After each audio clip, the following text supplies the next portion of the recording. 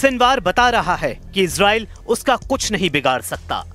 3 साल पहले ही सिनवार ने ऐलान कर दिया था कि वो एक शहीद की तरह मरना चाहेगा, यानी लड़ता हुआ मरेगा, ना कि ऐसी मौत चाहता है जिसके कोई मायने नहीं। 16 अक्टूबर 2024 को सिनवार के खिलाफ जब ऑपरेशन शुरू हुआ, तब उसकी तलाश में इजरायली ड्रोन एक एक इमारत में घुसकर तलाशी ले रहे थे। जब वो इस बिल्डिंग में दाखिल हुआ तो सामने सोफे पर एक शख्स बैठा हुआ नजर आया। उसका एक हाथ बुरी तरह टूटा हुआ था। वो ड्रोन को तिरछी निगाहों से घूरता रहा। ड्रोन भी मंडराता रहा। ये सिनवार ही था। ड्रोन को देखकर सिनवार ने दूसरे हाथ में थामी छड़ी से वार किया। ये सिनवार का इजराइल पर आखिरी वार बताया गया। तब इजराइल के टैंकों ने उस इमारत को चारों तरफ से घेर लिया जहां सिनवार का ठिकाना मिला था। उस बिल्डिंग पर टैंक ने गोलाबारी की और सिनवार के बचने की उम्मीद पूरी तरह खत्म हो गई। बुरी तरह घायल हो चुके सिनवार के पास कोई रास्ता नहीं था। जब सिनवार की पोजीशन क्लियर हो गई तब इजराइल के स्नाइपर ने हमला किया। उसकी गोली चली और फिर सिनवार की लाश ही बरामद हुई। इस तरह से गाजा में हमास की लीडरशिप खत्म कर दी गई। अमेरिका में कैलिफोर्निया विश्वविद्यालय में गाजा पर बमबारी के खिलाफ प्रदर्शन हुआ। गुलाब के फूलों के साथ ये लोग मैसेज दे रहे हैं कि युद्ध अब बंद होना चाहिए।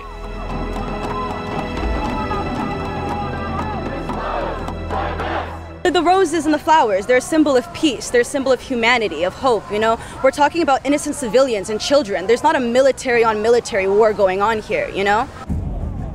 हमास के पक्ष में एक बार फिर तुर्की के राष्ट्रपति एर्दोआन आ गए हैं।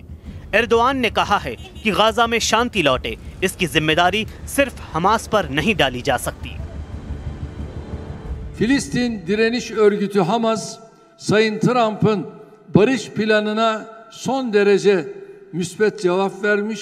Böylece barış iradesini çok net ortaya koymuştur. Ancak şurası bir gerçek ki barış tek kanatlı bir kuş değildir.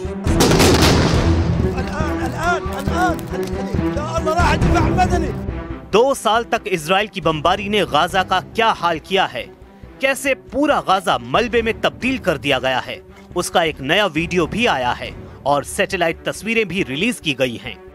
ये संयुक्त राष्ट्र के सैटेलाइट सेंटर से रिलीज की गई तस्वीरें हैं। संयुक्त राष्ट्र के मुताबिक गाजा में 1,93,000 इमारतें या तो पूरी तरह तबाह कर दी गई हैं या अब रहने लायक नहीं बची हैं। गाजा में 213 अस्पताल और 1029 स्कूलों को टारगेट किया गया और उनको बड़ा नुकसान पहुंचाया गया है। गाजा में इस वक्त 36 में से 14 अस्पताल ही थोड़ा बहुत काम कर रहे हैं। दक्षिण गाजा में तो बहुत बुरा हाल है क्योंकि गाजा की 20 लाख से ज्यादातर आबादी अब इसी इलाके में है। कुल मिलाकर गाजा में युद्ध खत्म करने के लिए अभी बहुत काम बाकी है।